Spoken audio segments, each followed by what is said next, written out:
LinkedIn presents. I'm Rufus Griscom, and this is The Next Big Idea. Today, the 5 types of wealth.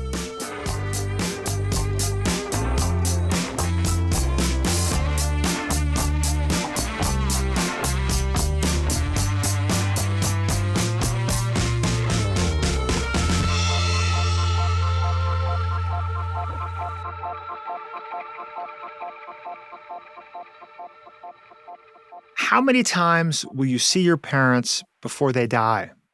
If you have the good fortune of still having parents in your life, this may be among the most painful exercises in simple arithmetic that you can imagine. My parents just turned 80. If the actuarial tables prevail and I don't change my habits, I may only see them another dozen times. To think about this, to say it out loud, breaks my heart. And yet, we live in a finite world. If we look at the finiteness of our lives directly, we can choose to make changes. When my guest today, Sahil Bloom, did the math on how many times he would see his parents, he did something unusual. He quit his high-powered job in private equity and moved across the country to be closer to his family. Now, of course, it's easy to say, prioritize the people you love. Money doesn't matter. It's all about love. It's all about purpose. But it's obviously more complicated than that for most of us. Money does matter, it's just not everything. The problem, Sahil tells us in his new book, The 5 Types of Wealth, a transformative guide to design your dream life, is that money is so easy to measure, and it's all too often perceived to be a stand-in for status, which we tend to think will lead to connection. Because we can measure money, we obsess on it to a fault. The solution, according to Sahil, is to learn to measure and thereby prioritize the other 4 types of wealth: social, mental, physical, and time wealth. If we can do this, we can make informed decisions on a daily basis that actually will lead to happiness and fulfillment, and more time with our parents and the other people we love if we choose to make it so.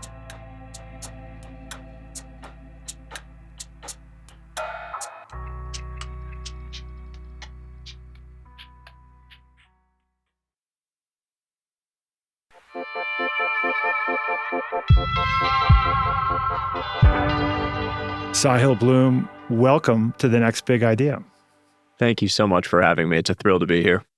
Sahil, you were in 2020 living a life that looked perfect from the outside. But as I understand it, it felt less than perfect on the inside. What would we have seen if we met you in 2020? I would say from the outside looking in, I was doing all of the things that would characterize winning the game in our modern culture. I had the nice sounding job title, the house, a car, like all of the trappings that we grow so accustomed to celebrating and admiring. And from the outside looking in, it was the peak. Things were great. Yeah. I was like at the top of this mountain, and you would say I was winning the game. And internally, I had started to have this sensation that if that was what winning felt like, I had to be playing the wrong game. My relationships, my health, mental and physical, my time, all of these other things had started to show cracks and really deteriorate over the 3, 4, 5 years leading up to that, while I was kind of chasing and winning in all of these surface ways that we do celebrate as a society. And so it was this very, very interesting tension and juxtaposition that ended up being the thing that sparked this entire journey that I'm on today. You graduated from Stanford, you went into private equity. For some period of time, you were probably fully bought in to this sort of value system and this set of objectives. Were you fully bought in hook, line, and sinker for quite a few years? I would just say that for the first 30 years of my life, I was a pretty deeply insecure person. And that is a tough thing to admit publicly and talk about and write about, but it's very true in my case. I had from a young age started telling myself this story that I wasn't very smart. I have an older sister who's extremely high achieving academically. I have parents who are very brilliant and expected a lot of us academically. And so my sister was sort of achieving the things that we were supposed to. And I started convincing myself that I wasn't on her level, that I wasn't smart like that. And no matter how much my parents told me that wasn't true, no matter how much evidence there was that it wasn't true, that story that you tell yourself is so powerful in how it Yeah. determines and creates your reality. Absolutely. Humans are storytelling creatures. The narrative fallacy is the tendency to take information and evidence and put it into the story that you already have. And so if you tell yourself that you're not smart, I guarantee you will find every bit of evidence in the world to confirm that belief. And you will ignore every single piece of evidence that would refute it. And I did that over a long period of time. And what it did was it cemented in me this feeling, this insecurity that meant that I needed to chase other things, external affirmations, if you will, that were Yeah. going to fill me internally. So you have this insecurity that kind of creates this like internal void or emptiness. And what you do when you have that internal problem is you start seeking all of these external solutions to the internal problem. And it took me 30 years to realize that you can't solve an internal problem with an external solution. And I think in a lot of ways, I was walking down that path where this insecurity that I had created meant that I was chasing all of the things that were going to get me those pats on the back. And as a society, the things that are going to get us those pats on the back are money, status, Yep. material things. And so I got more and more laser focused on the accumulation of those things as being the path to me feeling good about who I was as a person. And as I took my first job, I took the job that I thought was going to get me that. As I got more and more down that path, I got more and more narrowly focused on this one thing being the only thing that mattered. And unfortunately, what happens is if you get so narrowly focused on the one thing, it's very easy to lose sight completely of everything else. You can win this one battle, but lose the much bigger picture war. It's the Pyrrhic victory, the battle won, but the war lost. And I was marching down that path and more steadily marching down that path as those years progressed in my career. I find your writing and commentary about your relationship with your sister in those years to be really powerful because I think it's really very common actually, right? I think so many siblings and even, friends have these loving but at the same time competitive relationships that drive insecurity. You talk about actually eventually having the strength to say to your sister, "I'm sorry, this was what was going on in my head. I haven't been a connected and affectionate brother." The strength it took for you to be able to see that, say it out loud to your sister, say it out loud to the world, I think that's a real service. Would you agree that this is not uncommon? Yeah, I have told that story. I write about it for the first time in the book. And the message there, so that people understand it, is, because of this dynamic, my own insecurity and the fact that my sister was achieving the things that our family really valued, that I didn't feel I was capable of those, I created this sort of competitive and resentful relationship with my sister. She was 4 years older than me. We were never really in the same stage of life. And Yeah. I was resentful of her for achieving the things that I thought I wasn't capable of. She was resentful of me because she thought that my parents were taking it too easy on me. And what it did was there was never like the blow up moment. It was just the like little chips over time that fundamentally by the time we were 30, we basically didn't have a relationship. We didn't have like an outwardly tense relationship, but we just didn't talk. And I can pinpoint the exact moment this all changed. We had just had our son and we brought him home from the hospital. And my whole family came down to see us and to welcome him home. And my sister had had her first child 11 months before. And we took a picture. And my sister and I are in the photo. And I'm holding my son. And she's holding her son. And I looked over at her. And it still like makes me emotional thinking about this moment. Because I looked over at her. And it was like for the first time in my life, I could truly see her. That there was no more veil or this resentment or this dynamic, this tension that I had built up and created. It was like I was meeting her for the first time. Wow. And in the aftermath of that, I felt pulled and called to open up to her and talk to her about this Yeah. insecurity that I had, the fact that it had manifested in this way. And she opened up to me in response, this vulnerability. And the blossoming of our relationship in the aftermath of just being able to open up and have that hard conversation has been one of the most beautiful things of the last 3-4 years of my life. And it was a reminder of a really important thing, which is that sometimes relationships blossom in a new season of life for no apparent reason. You Yeah. can't predict it. You have no idea why, but you are going to have a deep, loving relationship with someone that you might not have even met yet.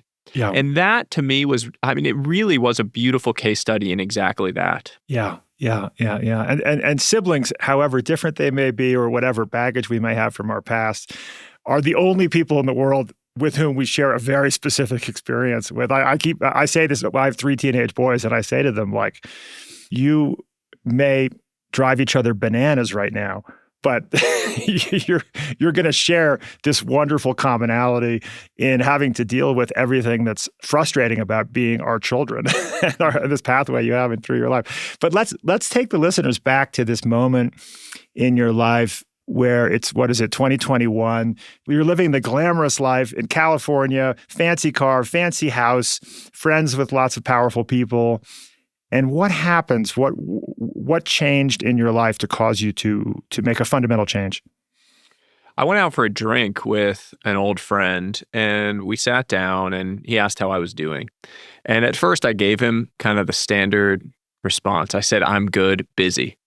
And he looked at me and sort of looked through me and wanted more. And I opened up and said that it had started to get difficult living so far away from my parents on the East Coast, that I'd started to notice for the first time they were slowing down. They were getting older. They weren't going to be around forever. And he asked how old they were. And I said mid-60s.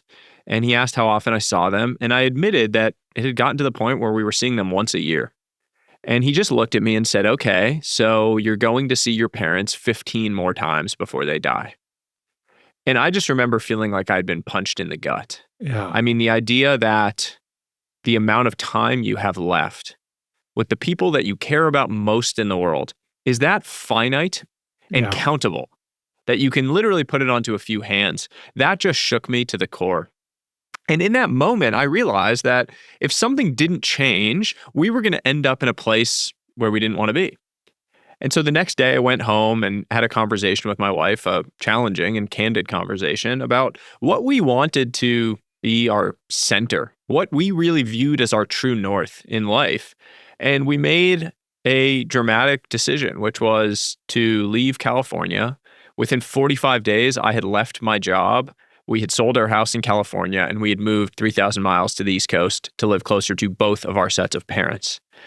And in that one decision, there was a very powerful realization, which was you are in much more control of your time than you think. Yep. Because that number, 15 more times before my parents were gone, in that one decision that we took, expanded into the hundreds. I see my parents multiple times a month now. They're It's a huge amazing. part of my son, their Yeah. grandson's life. We had taken an action and literally created time, created moments for the things that we truly cared about. And that was the spark that changed everything. It was that one little piece of math that really was the catalyst that changed everything. I love that. And then I believe you and your wife, who'd been struggling to conceive a child, shortly after moving, conceived a child. And that's such a powerful experience, isn't it? My wife and I had a miscarriage before our first child and another miscarriage between our first and second. And it's something people don't talk about. And it's a deeply, deeply heartbreaking and powerful experience, isn't it? I cannot say enough about this because it is one of those topics that people tend to suffer with in silence. Infertility, miscarriages, etc. And in particular, men don't talk about it. Yeah. We as a culture assume the woman is at fault when infertility is an issue, and men will never talk about it. It's viewed as like anti-masculine. If you say you're, having struggles with fertility, it's like, oh, you're not a man, you're not an alpha. And so people don't talk about it. And what happens when people don't talk about things is that there's a lot of people out there who are suffering with it that feel like they're alone, that feel like they're suffering in silence. Yeah. And I felt that way. I know that feeling. The feeling that every single month, you have this big buildup into this one moment, and then this terrible letdown, this devastating letdown until the next month comes around. And then it happens again, and then it happens again. And for 2 years, that was where we were. I mean, we were in this perpetual cycle of disappointment. And in hindsight, it was me. I was not in the right place for any of these things. I mean, I was drinking 6, 7 nights a week. My stress levels were really high. There are a lot of scientific findings that show that impacts fertility. Yep. And I know that it was me for one particular reason, which is we made this big change. Within a few weeks of getting back to the East Coast, making this big shift, we found out that my wife was pregnant naturally after 2 years. And I am not a particularly religious person. Yeah. But if there was one moment in my life where I looked up and just felt like God had winked at us, that was it. That when your life comes into alignment, everything falls into place as it should. Yeah. And the birth of our son and the joy and the challenges and the wrestling with things that has brought, that fundamentally changed everything about how I view life, how I view the world, how I view the meaning of enough. All of these things, these ideas that are shared that I write about are a ripple effect off of that one blessing. One nuance, I think, to this question of the journey we all take in developing the confidence to live our lives for the right reasons based on our internal objectives opposed to some external scorecard. There's a complicated relationship here because your insecurities can be rocket fuel to drive hard work and to achieve things. And that achievement creates a certain amount of strength and confidence. And that strength and confidence can make it possible to overcome your security. So I wonder how you think about the complexity of that. Like, do you think there was a utility to that first decade of your life or that was an important learning process for you, what you achieved, the discipline that you put in place to accomplish what you did in that first chapter? I think what you're referring to in broad strokes is just generally speaking this idea that your life has seasons and what you're prioritizing and really leaning into and focusing on during any one season can and should change. And so that early part of your life, your 20s, 30s, leaning into your career, leaning into building a financial foundation, that's a very important season for a lot of people. That has a lot of utility. And it is actually probably advisable to lean into those things because it creates a foundation of money, networks, knowledge, wisdom, experience, all of these things that the hard work and that, your drive and discipline really create that you can compound off of for the long term.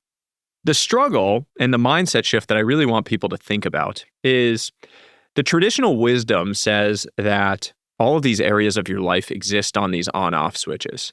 So if you're going to lean into making money in your career and your finances, everything else gets shut off. You turn off your family and friends, you turn off your health, you turn off your mental health, your purpose, all these other things. I'm just going to lean into this one thing.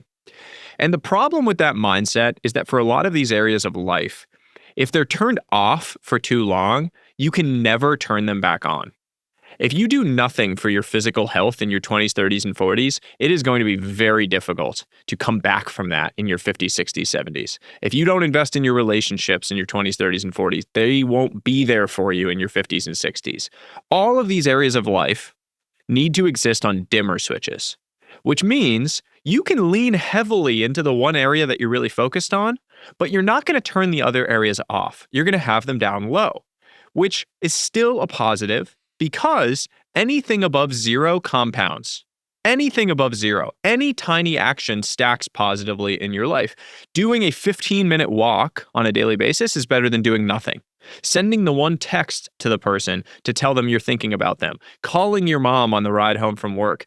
Planning the one trip with your old college friends rather than just allowing it to slip. Those tiny actions compound positively. They're better than doing nothing.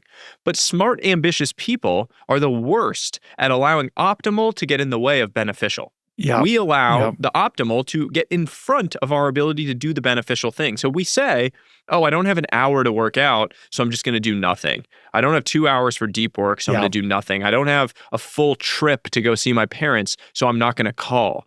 But that is a terrible mindset. That is the on-off switch mindset Yes. that we need to flip to this dimmer switch. Yeah, I love that. And that And that's a good segue, I think, to the broad thesis of your book, that there's not one type of wealth, but rather five, in the title of your book, 5 types of wealth: time wealth, social wealth, mental wealth, physical wealth, and financial wealth. What's wrong with the way that most of us think about wealth? Our scoreboard is fundamentally broken, or at least incomplete. The way that we have always traditionally measured ourselves as individuals has been money. And that is because money is so measurable. Peter Drucker, the management theorist, has this famous quote, "What gets measured gets managed." It's the idea that the thing that you can measure ends up being the thing that you hone in on, the thing that you myopically focus on and optimize around. And unfortunately, what you find is that because money is so measurable, it becomes the thing that everyone tries to optimize their entire life around. And while it is a part of building a wealthy life, it is only one part. Money isn't nothing. It simply can't be the only thing. And unfortunately, for a lot of people, we don't recognize that until it's too late. So you march down the money path, you think you're winning the game, just like I did, and you wake up and you're 60 or 70 years old and you have 3 ex-wives and 4 kids who don't talk to you, and you're 50 pounds overweight.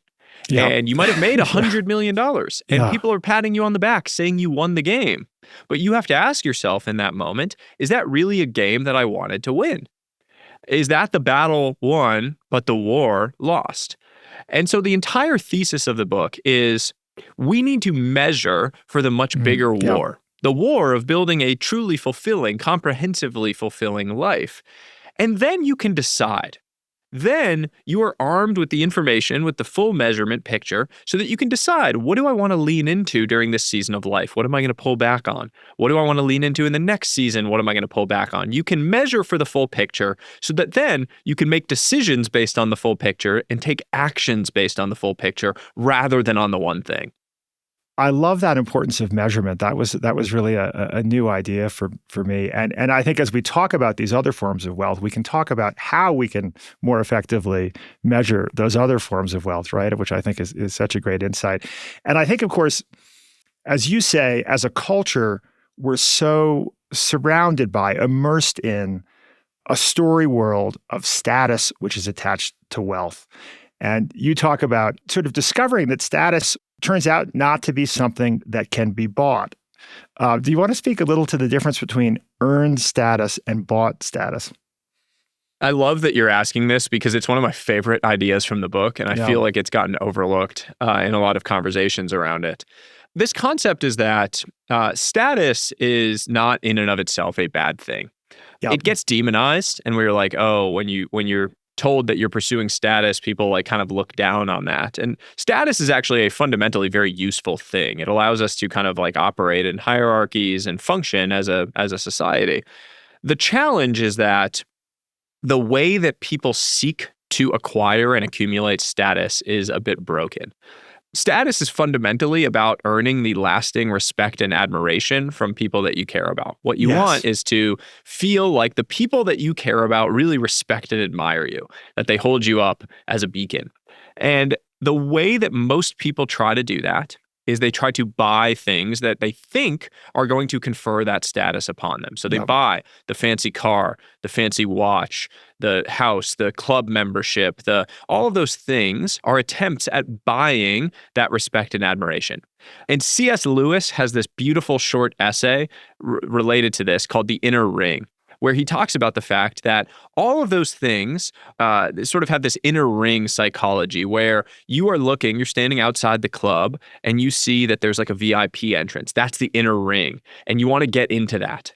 But then you get into that and you're in the club and you notice that there's like a velvet roped off area that for even more special people. And then you just want to be there. And then you want to get to the back room. And then there's always another layer. And so he describes it as an onion. You keep peeling the layers and eventually you're going to have nothing left and there's just emptiness.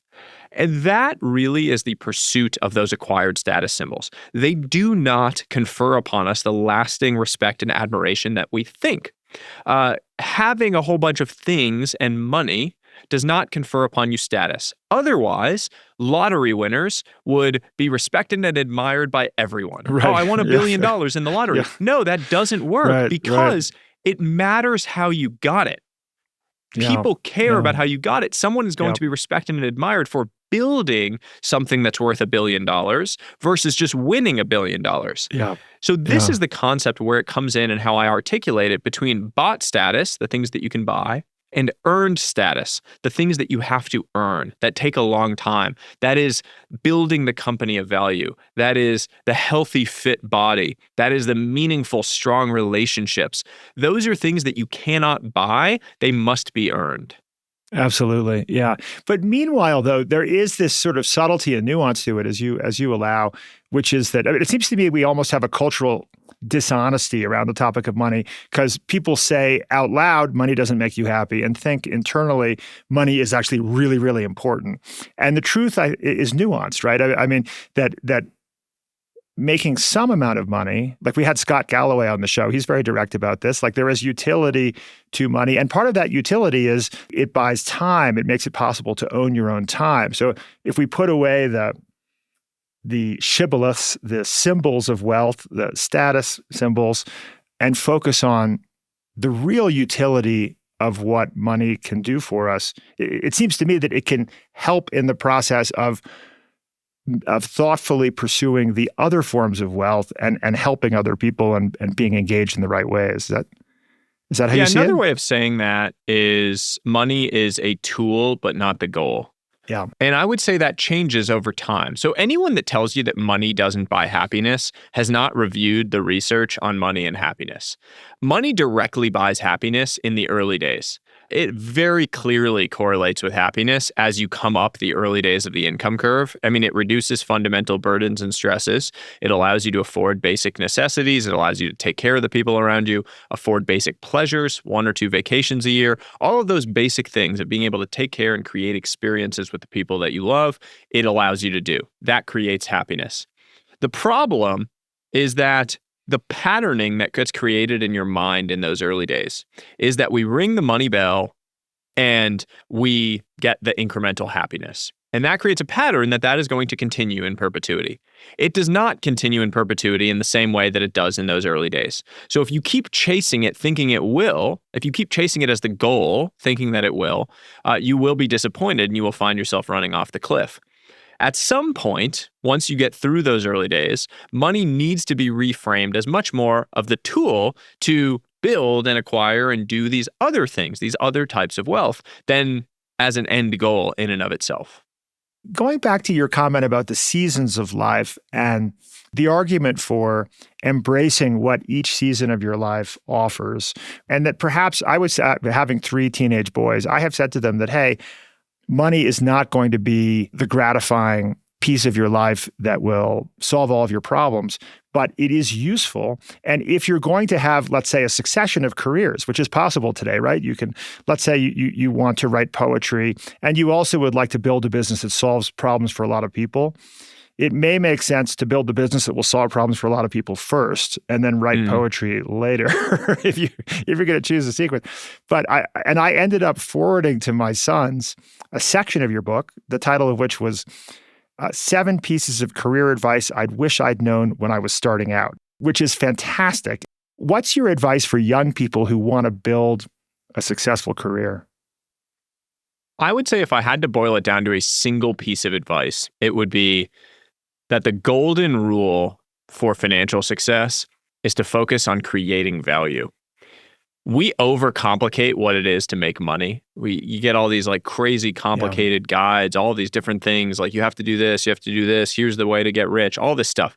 Fundamentally, making money is about creating a whole bunch of value for other people and then capturing a small portion of that value that you create. All you have to think about is how can I create immense value for everyone that I come in contact with? If you do that, you will make a lot of money. I guarantee it. There's no way that you can create tons and tons of value and not receive some value in return. And what that comes down to, creating value, is fundamentally about like one of 3 things. There's identifying problems, there is creating solutions, and there is scaling those solutions. At all times, you need to be working on or thinking about one of those three things. You need to be identifying problems, meaning looking around you and seeing what are the problems that people are experiencing. If you work in a 9-to-5 job, look at what problems your boss has. Look at what problems your colleagues have. Look at what problems the customers have. Identify a bunch of problems. Create solutions to those problems. And then scale those solutions, meaning allow them to be scalable so that they can reach more and more people with the same unit of effort. The more scalable the solution, the more value you'll create, the more money that you will ultimately make. But if you obfuscate all of that and you make it too complicated, you lose sight of the main thing, which is just create value, receive value. That is the fundamental golden rule here. I love that. In my own experience, because I'm building company number 4 now, the first 3 companies I built, 2 of them were not financially successful. The third one was, we sold a business to Disney. And we learned a lot of things with the first 2 businesses. And we learned that we had to be more systematically intentional about building value for other people. I mean, on the one hand, we think of sort of very successful business people as potentially being, greedy and self-focused, and like a poet or artist as being other-focused. But to some degree, the opposite can be true, right? You can't be successful in business generally without being other-focused to some degree, without focusing on how can I create value for other people. Yeah, I think that's exactly right. It also is the pathway to a lot more happiness. We sort of know that like acting in the service of others is a significantly more happiness-inducing path than focusing internally and just focusing on yourself selfishly. I get reached out to by a lot of young people who are feeling stuck, feeling lost, working in a 9-to-5 job and not seeing the progression that they want. And my question always is, are you in the top 10% at your job? Like, are you performing at a top 10% level? It's very rare that the requirement to perform at a top 10% level is intelligence or talent. Most of the time, it's just about effort and energy and attitude to be in the top 10%. You just have to do a little bit more. You have to care a little bit more than other people. And that's maybe not fun. You maybe have to sacrifice some time. You have to, sleep a little less. Like, there are going to be sacrifices to do that.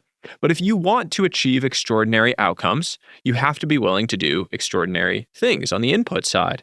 And that is what it comes down to. If you can be in the top 10% at every single job that you do, you will make a lot of money over the course of your career. I am never worried about someone who can consistently do that. In your 7 pieces of career advice, I wish I'd known starting out, one of them is swallow the frog, which I think is a reference to a Mark Twain quote here, which you have in the book. If it's your job to eat a frog, it's best to do it first thing in the morning. And if it's your job to eat 2 frogs, it's best to eat the biggest one first. I love this. But can you expand on this? What's the notion of swallowing the frog? I think this was the single best piece of advice I got early in my career, which was from a colleague who he said, look at your boss, identify things that your boss hates doing, take them off his plate or her plate, and do them. If you can do that, you create enormous momentum early in your career because you become valuable. You are creating things of value for your boss, for the person that is going to make the decisions about your career. And it's a very easy way to think about creating value because you can see what your boss is getting annoyed by, the things that are coming up that are creating frustration. That is swallowing the frog for your boss. The thing that they don't want to do, you do it yourself and you take it off their plate. I hope my teenage boys are listening. When in doubt, swallow the frog. And sometimes the frog is doing the dishes. So getting into time wealth, you have a great comment you tend to make about Warren Buffett and the attraction of trading places with a man who has $130 billion. Can you share that? I often ask young people who come to me, would you trade lives with Warren Buffett? He's worth $130 billion. He has access to anyone in the world. He flies around on a Boeing business jet. He reads and learns for a living. But you wouldn't trade lives with him simply because he is 95 years old. There's no way you would agree to trade the amount of time that you have left for all of the money that he has. And on the flip side, he would do anything to be in your shoes. He would give up every single dollar that he has to be 25 again, to be 30 again. And so in that question and in that articulation, what you're recognizing is that your time has quite literally incalculable value. And yet, on a daily basis, are you really living that way? Are you really acknowledging the fact Yeah. that time is your most precious, most valuable asset? No, probably not. You're probably sitting around scrolling on this thing, comparing yourself to others, worrying or stressing about silly things, putting your time into things that don't really matter. All of this stuff is missing the big picture point, which is that your time is really the most precious and valuable thing that you have. And actually, Warren Buffett himself said that he would trade places happily with the younger person in a 2020 commencement address at the University of Nebraska. And I would say this to this current year's class. I would love to trade places with Ed Avium. I mean, when you say the value of time is incalculable, well, in this Warren Buffett example, it is calculable in the sense that it's worth $130 billion to Warren Buffett to have an extra, 60, 80 years of life. That is a powerful thing to realize that it's just deeply precious. What's your advice for people about how they can go about building time wealth? Yeah, I think the big challenge here is that there is a fundamental misunderstanding, which is a lot of people think that there is a simple equation, which is that money equals freedom. They think that those two are the same thing. So money equals freedom. That's not true. Money does not equal freedom. Thoughtfully used money can create some freedom, but money can also just be something that keeps you a slave, that keeps you on a treadmill to need to make more and more money. I have plenty of friends who make more money than I could possibly know what to do with, who are on the treadmill of making that much money. They spend just as much. They can't leave the job that they hate because they don't know what they'll do if they leave and don't have that same salary and that same bonus. That is not freedom. They can make $10 million a year, but that's not freedom. It doesn't equal freedom. The thing that for a lot of people creates more time wealth in their life is really identifying energy flows. And what I mean by that is identifying the things that are actually creating energy versus draining energy in your life. Because your outcomes follow your energy. Your outcomes follow your interests. The things that you were pulled towards naturally tend to be the things where you'll create the 10 or 100x outcomes in your life that allow you to step off these treadmills, that get you into those places where you have the freedom to choose, which is what time wealth is about. It's the freedom to choose how you spend your time, where you deploy it, when you trade it for other things. You need to identify your energy before you can do that. A friend of mine said to me years ago, follow the energy. What gives you energy? And it's just always stuck with me and resonated. And you suggest something very specific, which is to create an energy calendar. The way that you operationalize this is very simple, which is at the end of the day on Monday, look at your calendar from the day and color code things according to whether they created energy, meaning you felt lifted up by it, you felt pulled into the thing during or after, mark it green. If it was neutral, mark it yellow. And if it drained your energy, if you felt physically drained from it, mark it red. Do that for a week. At the end of the week, zoom out on the weekend and look at the calendar, the colors. And you will get a very clear visual sense for the types of activities that create energy versus drain energy from your life. Now, what you have with that information is a roadmap. The types of things that you're going to try to be leaning into and the types of things that you're going to try to be delegating, deleting, or leaning away from in your life. Because the goal is not to eliminate all the red. That's probably never going to happen. It's a pipe dream. The goal is to have the highest ratio of green to red in your life. If you can work towards a world where more of your calendar is green than red, or if you can increase that ratio, you will feel so much better and your outcomes will really improve. And I'll give you a simple example. I did this for the first time when I was still working in finance. I was working 80 plus hour weeks, very much a job where I would have said I'm not in control. I did this, and what I identified was that phone calls and Zoom meetings were the single biggest energy drainer in my life. But I had tons of them on my calendar. But what I noticed from doing it was that walking calls, doing those calls on a walk, was actually energy creating. Rather than sitting at my desk doing the phone call, being out on a walk doing it, I felt more present, I felt more engaged, I felt more open. They were much better.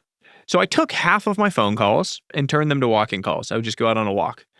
I felt a dramatic impact right away.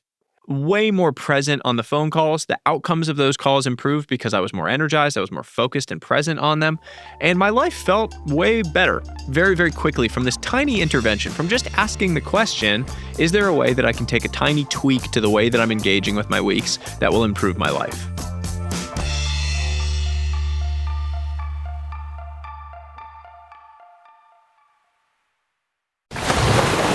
Brace the rudders! Raise the sails! Raise the sails! Captain, an unidentified ship is approaching. Over. Roger. Wait, is that an enterprise sales solution?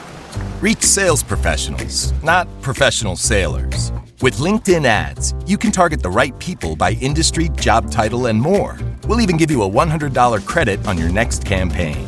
Get started today at linkedin.com/marketer. Terms and conditions apply. Have you ever considered writing a book or maybe starting a podcast, launching a newsletter, or building an audience on social media? If so, there's something we've been quietly building at the Next Big Idea Club for months now that we just launched, and it may be pretty exciting for you. It's called Author Insider. It's a place where successful writers and industry heavyweights are coming together to share what they've learned about how to build audience and how to make money. Our first video interview and case study is with Gretchen Rubin of the Happiness Project fame. We've got Will Storr and Michael Lewis on how to tell captivating stories. We'll be sharing soon a conversation with Daniel Pink on how the media landscape is changing and Susan Cain on building thriving communities on Substack. And we'll have a live Q&A with Stephen Johnson, who's the editorial director of Notebook LM and extraordinary writer, on how to use AI to write faster and better. This is just the beginning. Join us. Let's supercharge our careers as writers and influencers. Just search for Author Insider on Substack. That's Author Insider from the Next Big Idea Club.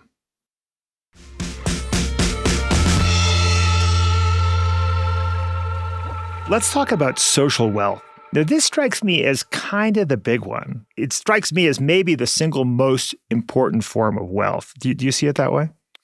I do think that social wealth has this characteristic that it is the one type of wealth that if you do not have it, it is very difficult to enjoy any of the other types of wealth. No one dreams of being on a private jet by themselves. You know, what good is being healthy and physically fit if you can't go on a walk or a hike with someone that you love? So many of these other things are made great, are made textured and meaningful when they're done with other people. People are really what, at the end of the day, are life-giving for us. And we actually know this scientifically. There is clear scientific evidence that the strength of your relationships is the single greatest factor in determining how well you age. The Harvard study of adult development, over the course of 85 plus years, they followed 2,000 plus people and found that the single greatest predictor of physical health at age 80 was relationship satisfaction at age 50. It wasn't your blood pressure or cholesterol or how your smoking or drinking habits were. It was how you felt about your relationships that determined your aging outcomes. Yeah. And so we know that investments in relationships are probably the single most important investment that you can make. And yet, they are the first thing that fall by the wayside when we get busy in life. The first thing that you stop doing is texting the friend or calling your mom or getting together for coffee with your sibling or scheduling that group trip. Relationships are the first thing that we sacrifice. And part of it comes from this on-off switch mindset and needing to get back to the idea that anything above zero compounds, that a tiny investment in your relationships compounds just as well as any financial investment that you can make. Well, I would also throw out that relationships end up being the key elements in developing many of these other forms of wealth, right? That if you surround yourself with ambitious, successful people who you love and admire, that's likely to lead to financial success if that's your objective.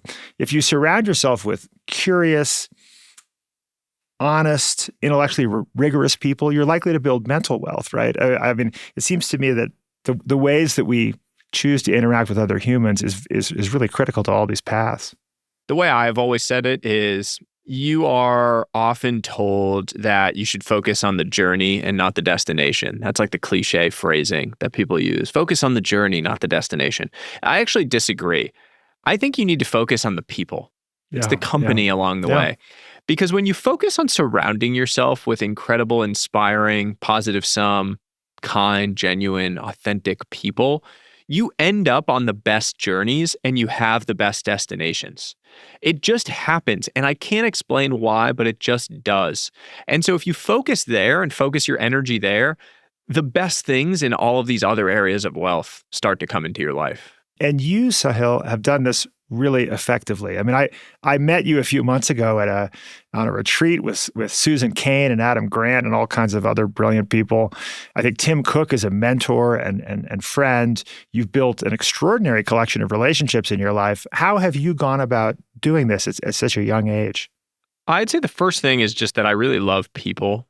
I come from a mixed background. My mom is from India, born and raised in Bangalore. My dad is white Jewish from the Bronx, New York. And my parents met over a little bit of a turn of fate, 2-week period that they crossed over. While my dad was finishing his dissertation at Princeton, my mom had just come over from India and was doing her master's there. And she was working in the library to pay her way through school. And my dad was studying for his final dissertation defense. And my mom asked my dad on a date. And on this first date, my dad said, "My father will never accept us." And my mom was so blinded by his use of the word us that she completely missed the message, which was that his father was not going to like this budding courtship. And unfortunately, he was right. And his father made him choose between my mom and his family. And my dad walked out the door and never saw his family again. I never met my dad's parents. He has 3 siblings I've never met. I have first cousins out there in the world that I've never met. This really crazy thing on the back of them choosing love and rejecting common convention and carving their own path. And that sort of household, this like mixed race, mixed cultural, ethnic, religious household, meant that I really never felt like I fit in to one group. But the flip side of that, if you kind of acknowledge the fact that the best things in life dance on this razor's edge between like a struggle and a great thing, the great side of that was that I have felt like I've been able to relate to different types of people throughout my entire life. I played sports my whole life. I played baseball in college, and I was always able to relate to like the, deeply Christian Republican Southern guy just as much as the like kid from New York City. Like it was just, I just love people. And, I would say just in terms of some of the relationships that I've been able to build with people that I think are really amazing in different ways, I don't care about their success in the same way that a lot of people do. Meaning, I admire the input or the insight or the intelligence or the effort or energy that created it, but I'm not going to be wowed by them in the way of like, oh my God, I need to like worship at the shrine of this person. I really admire people who are kind and generous and giving. And that's the type of person that I aspire to be. And so I think a lot of people in these high positions are used to people coming to them with a handout. They're looking for something. They're like, hey, invest in my company, do these things. And I really try to approach every relationship. It's not always perfect, but I really try to, with the bias of, if I'm going to know this person for 50 years, how would I operate in this first interaction? I certainly wouldn't ask for something. I certainly wouldn't be transactional in any way because I'm going to know this person for 50 years. I want to actually understand their motivations, who they are as a person, what are their vulnerabilities, what are they insecure about? Like that's what I really want. I want to know the person. That has created these amazing relationships and people that have supported me when, really made no sense. And I aspire to be that same type of person to people who come to me. And so I still respond to every email that I get from anyone. I keep my DMs open. I reply to DMs from people. I send messages. I mean, I spend a lot of time trying to do that and pay it forward. I love that exercise of asking yourself, how would I interact with this person if this was the beginning of a 50-year relationship? I've never heard that before. I think that's really nice. One of the things that in my own life, I'm 57 and my relationship with friends has expanded over time. And I think often midlife can be a time of social contraction. But it strikes me that it doesn't need to be. One exercise that's been helpful for me in my own life is I have a category of person that I refer to as a future good friend. Right. So if I meet someone and I think, you know what, this is someone that I can imagine actually being like a really close friend in years to come, I will actually in some cases say, you know what, I know this is a little strange for me to say this, but I think that you might be a future good friend. And it's a kind of forward thing to say. And I invited people to my wedding, some of whom I didn't know very well, but I said this to them. I said, you know what? I just have this hunch that we might be very good friends in 10, 15 years. And those people are today some of my closest friends. So it's, I love that. But so giving yourself this space for identifying someone who could be a future great friend and having the boldness to cross the line of saying, hey, there might be an opportunity here. I love the boldness because one of the things that I keep saying to people recently is never be afraid to send the double text. And it's a funny thing to say. I like that. Everyone shies away from being the one like, oh, well, I reached out and they never replied, so I can't send another text because I don't want to be too needy. Yeah. And I think about how many relationships, loving, deep, incredibly vibrant relationships I have in my life simply because I don't care about being the person to send the double or triple text. Yeah. Like if I love someone and I care about them, or if I'm interested in spending more time with them, I'll send the triple text. And if they don't react to that well, or they find it annoying, we probably weren't going to be friends anyway. Yeah. Because I'm just the type of person, like, I live in a heart-forward way. That's just the way that I live. And sometimes that doesn't work. Sometimes people don't respond well to that. But most people actually do.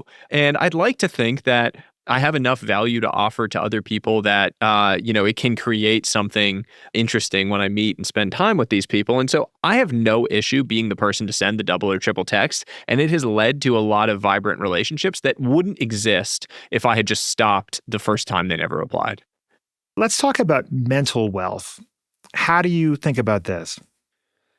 I really think of mental wealth as being about paying the price for your distinctiveness. And that is kind of borrowing a phrase from Jeff Bezos's final shareholder letter. He wrote this final shareholder letter before he left his role as CEO at Amazon. And he quoted from Richard Dawkins, the blind watchmaker. Yeah. And in that, there's like kind of this whole scene of this idea that being alive requires like daily fight to keep your cells alive. Like your cells right now in this moment are fighting to avoid just like melting into their surroundings. They're trying to fight to maintain their integrity. I love that quote. Yeah.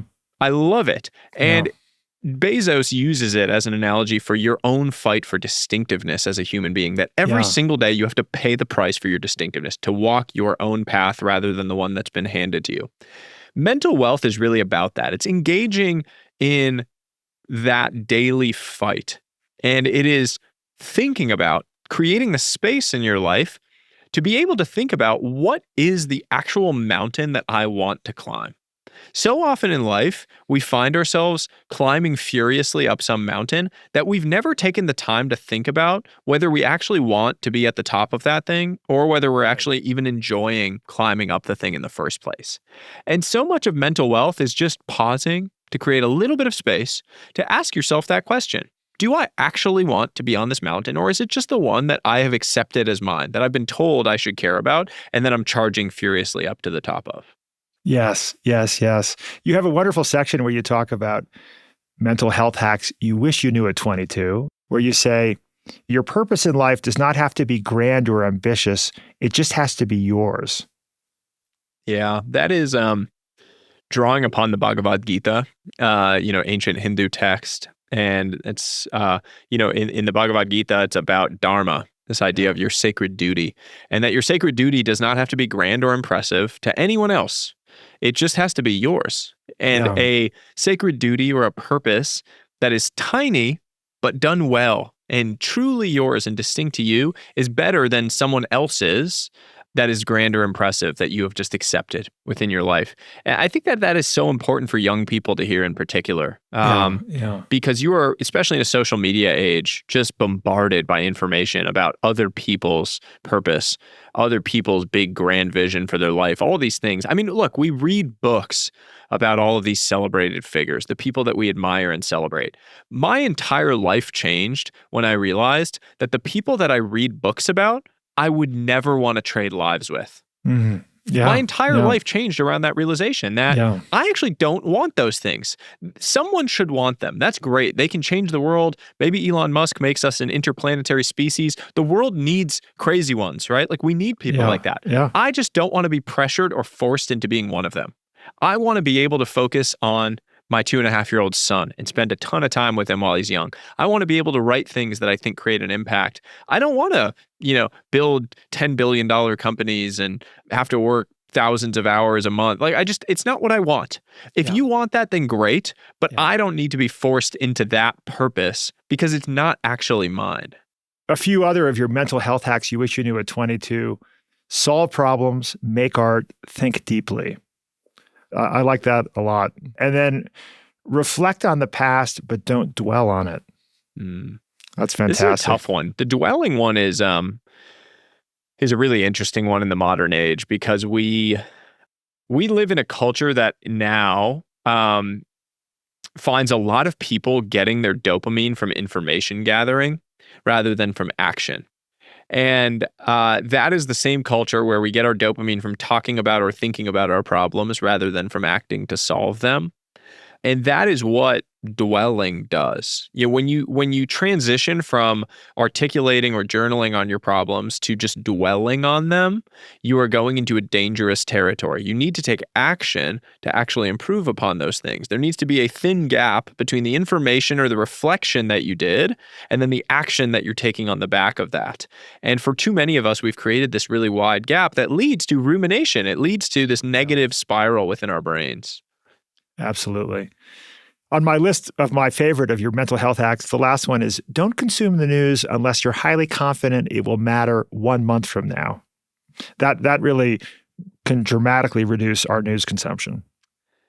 I would say that my life improved dramatically when I reduced my news consumption. My daily happiness is significantly higher when I do not consume news. It's not about being ignorant about the world around you. It's about recognizing that the news is a skewed perspective on the world around you because the incentives around how media is created is to get clicks. And we know scientifically the things that get clicks are the things that induce the most fear, anger, chaos, etc., extreme reactions. So it creates a very skewed perspective on what the world actually looks like. There was an amazing chart that was shown of it was actual causes of death in the United States versus what was reported on as causes of death in the United States. And it was basically like actual causes of death are cancer, heart disease, were like the entire, huge portion of the bucket. Right. And like crime, terrorism, homicide was like this tiny little sliver. And then the reported on causes of death, it was entirely crime and terrorism. Like crime, terrorism, homicide were the entire thing. And like heart disease and cancer were this tiny sliver at the top. So it was almost like the complete inverse of reality. So even more damning than you would think. Yes. Right, exactly. Yeah, my boys love to remind me that 150 people a year die from falling coconuts. But still, statistically, that's very low. But the number of people who die from shark attacks, which concerns my wife when we're going to the beach, is considerably lower than coconut deaths. So we can really, feel a little more comfortable with the swim. Well, and this is a good segue to physical wealth, which you say boils down to movement, diet, and recovery. How do you think about this in your own life? Yet again, I think about the fact that this is an area where we have been bombarded by very complex information when the reality is that the simple, boring basics function very well for the majority of people. You can get 80-90% of the benefit within the physical wealth domain by just doing simple, boring basics around those three pillars: movement, nutrition, and recovery. It doesn't require you spending $2 million a year to live forever. It doesn't require you investing a dramatic amount of your time. You can do the simple things and actually take action to improve your life, to fight the natural atrophy or decay curve that you are going to go through as you age. And the thing with physical wealth that is particularly important to understand is that it is a catalyst for every other type of wealth in your life. When you are healthy and feel good, when you take an action that creates an outcome in your life, you start to show up differently in all of the other areas. You show up better at work, you're more confident. Show up better in your relationships, you feel good about yourself. You start to show up better in the other things that you are engaging in or doing. So it actually serves as a catalyst to recognize that you are capable as a human being of taking an action and creating an outcome. And that has ripple effects into every other area of your life. You said at the beginning of our conversation that a lot of your life has been driven by insecurities. And I think, of course, what's striking is that you say that out loud, which most people don't, right? I think everyone has insecurities, right? And it's part of the journey. And it seems to me that our compensatory efforts to make up for our insecurities end up being a significant drive in our lives. But hopefully we're on a path to becoming more secure and more able to add value to people around us. Where are you on that journey today? Do you feel like your insecurities are gone? Are you still on a journey? How do you see it? Everything is a journey and you're never perfect. But I would say that my insecurities are 90+% gone. Part of that is because I feel like I am standing in my purpose now. Like I really feel like I am doing the thing that I was supposed to be doing as a human being. And that just feels good. And when you feel that way, there is a weight that's lifted where you no longer feel like you have to play a role or an act in any way. And you can just be your own weird self. There's a self-awareness that comes with that. There were certainly insecurities leading up to this book launch of whether I was an imposter, whether I was really an author, whether I was capable of doing that, whether this was the point where I would get found out. I put a lot of weight on the achievement of these external goals of hitting the New York Times bestseller list, for example, which is directly in contrast with the advice that I talk about in the book to not create these mountaintops. So I need to read my own writing. A lot of it is notes to self along the way. And the reason was because of an insecurity, which is this insecurity that I had of this path that I walked down made no sense to 99.9% of people in my life. When I left that fancy job to go do writing on Twitter or writing a newsletter, I mean, the number of people that actually believed in me and understood what I was doing, it was basically one, and that was my wife. I had a few mentors who really believed in me, so maybe it was 5, maybe it was my parents who probably were still confused, but my wife was really the number one. And there was a feeling that I had attached to this moment of publishing the book and it being a success, where I had this vision of this is when no one can any longer question that this was the right path because I did that thing that I had wanted to do. Like it is legitimate now. You cannot question it. And the insecurity I felt in before achieving that, before feeling like I could put that stamp on it and just like put it to rest was definitely one that I was still feeling in the buildup and in the launch. Well, Sahil, thank you so much for taking time out of your busy schedule to be with us. What a lovely conversation. This was a blast. Thank you so much for having me.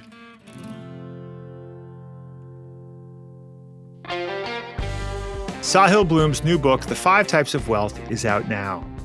If you enjoyed this episode, please let us know. Leave a comment on Spotify or a review on Apple Podcasts. We read every one. Have you heard about our daily newsletter? It's called Book of the Day. Every weekday, we send you a summary of a brand new work of nonfiction. These summaries are written and read by the authors themselves, so you know you're getting the genuine article, not AI slop. Subscribe to Book of the Day by following the link in the episode notes or by Googling Book of the Day Substack. Today's episode was produced by Caleb Bissinger, sound designed by Mike Toda. The Next Big Idea is a proud member of the LinkedIn Podcast Network. I'm Rufus Griscom. See you next week.